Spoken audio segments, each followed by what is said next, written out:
To fully understand the church of Acts, you have to understand that they did everything for people, not for themselves.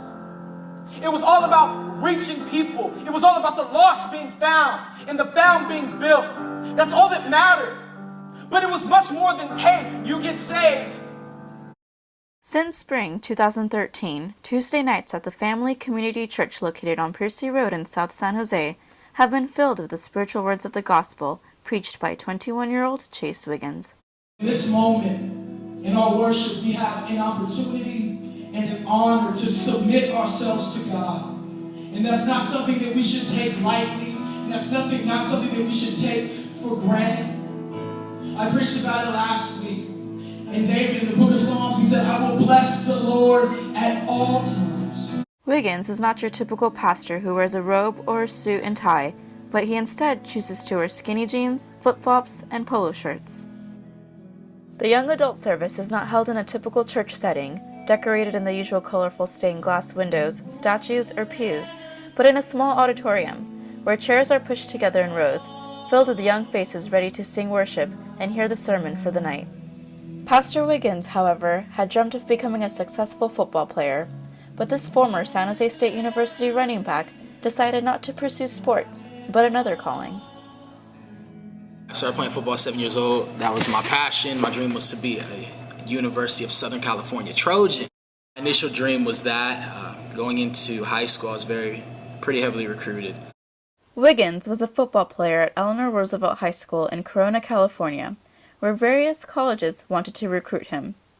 Unfortunately, between his sophomore and junior year, he tore his ACL on both knees, which changed his expectations and his dreams of becoming a Division I athlete. When he graduated from high school in 2009, there weren't any colleges that wanted to recruit him. Luckily, during his freshman semester in 2011, Coach Mike McIntyre at San Jose State University gave him another opportunity to play on partial scholarship. I was all just really prepping to kind of go back to football, going into that following semester, into my second year. And I ended up finding this place, Family Community Church. I ended up coming here and getting very, very involved throughout the semester. I think I brought like 23 people to Easter Sunday, from San Jose State. I was really big on professing my faith in Jesus Christ. One night at 3 a.m. in the morning watching Fresh Prince of Bel-Air, I went to the foot of my bed and I got on my knees and I said, God, I don't really know if you're up there, but if you are, I'm going to find you. And I said this quote, I said, whatever you want me to do, I'll do. Whatever you want me to say, I'll say. And wherever you want me to go, I'll go. In September 2012, the church offered Chase Wiggins an unpaid internship. He eventually became a staff member, and then 8 months later, a pastor. I had my parents calling me, telling me, no, Chase, this isn't the right decision.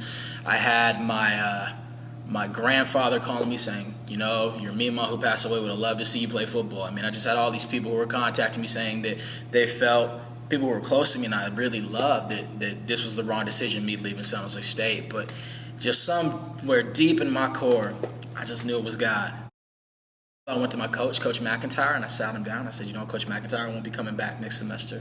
I'm going into the ministry. On March 27, 2013, Chase Wiggins became the young adults pastor at Family Community Church.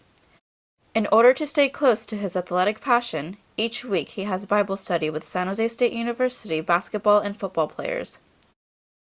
When I first had the young adults group handed to me, being the young adults pastor was very humbling because the ages are from 18 to 37, and I'm a 21-year-old, a young black hotshot just stepping in and getting ready to lead all these people. Pastor Wiggins turned a stumbling block into a stepping stone. He is an example of what happens when youth have the right guidance and state of mind. Dr. Martin Luther King Jr. was once quoted saying, "My call to the ministry was not a miraculous or supernatural something. On the contrary, it was an inner urge, calling me to serve humanity." Dr. King, like Wiggins, was in his early 20s when he had an inner calling to preach the gospel of love and grace. Many people are blaming today's youth for the increase in violence in urban America. Pastor Wiggins is reaching out to this generation, a generation he is a part of, and is helping create a positive foundation, in a way to help prevent Dr. King's dream from becoming a nightmare. The violence today, you could go on World Star Hip Hop and you could see a new fight every 20 minutes, of people who are streaming just this violent society. And that's why murder rates are up and people are getting blasted because it's not a loving society. And again, it may sound real cynical and it may sound very, very cliche, but at the same time, it's love that beats absolutely everything. And I think that's what made Dr. Martin Luther King such a phenomenal man, is he repped that and he taught that and he bled that. Coming from a man who preached anti-violence, I mean, obviously he'd be frustrated and he'd probably be upset and he'd probably hop up and give a long, long speech from a podium, in my opinion. And the main reason he preached that is because of Jesus Christ, you know. I mean, he was definitely a born-again Christian, and he felt the solution to beating such a hatred and such a violence was love. And so that's how I went about it, you know. I mean, they would even do marches and they would just sit there silently and they would get thrown in jail and they want to hit people back. Whereas, you know, you had the Black Panthers who was like, we're going to go violence on violence, and that didn't work out too well. Legacy that Dr. Martin Luther King left, in the sense of love beats everything. And even in the Bible said it's the Lord's kindness that brings us to repentance. And, you know, clearly it worked, you know, and I think that's one of the reasons why he's one of the most inspirational, and he will be one of the most talked about people in our society until the end of time. Today's parents, especially those in the African American community, have to deal with this new generation. Kids today are not only influenced by their friends, but by what they see on television, the internet, and the music they listen to. Angela Pompey, San Jose resident, single mother of 3, and a member of the Mariantha Christian Center, gives her insight as a parent on the topic of raising kids in a positive environment, and expresses how Dr. King would feel today about the state of urban America. Our urban youth are committing violent crimes on each other, and so it's almost like his work is being reversed. And so I believe if he were alive today, he'd be concerned and saddened and disappointed.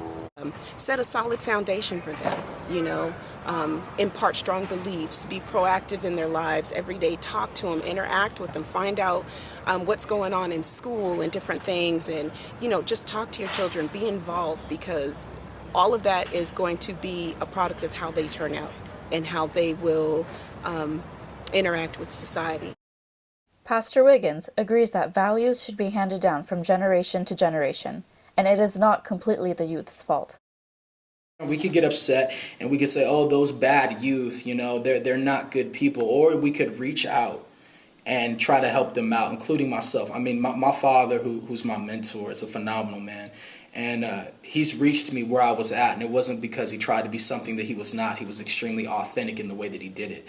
And I think authenticity is the key to life. You can't be something that you're not. I was going through the book of Joshua the other day, and Joshua, who was just a phenomenal leader in the Bible, he came right after Moses, and he was being raised up to be the next leader for Israel, and he did phenomenal things. He took land and took territory for the Lord's glory, and it was great. But there was a point in the book of Judges where his reign was done, and it said that the next generation didn't know God, and they were far from God.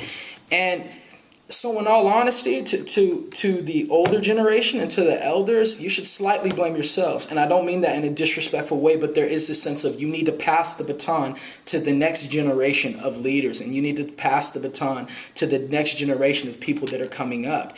He continues to do his part for this generation and preaches to the young audience on Tuesday nights.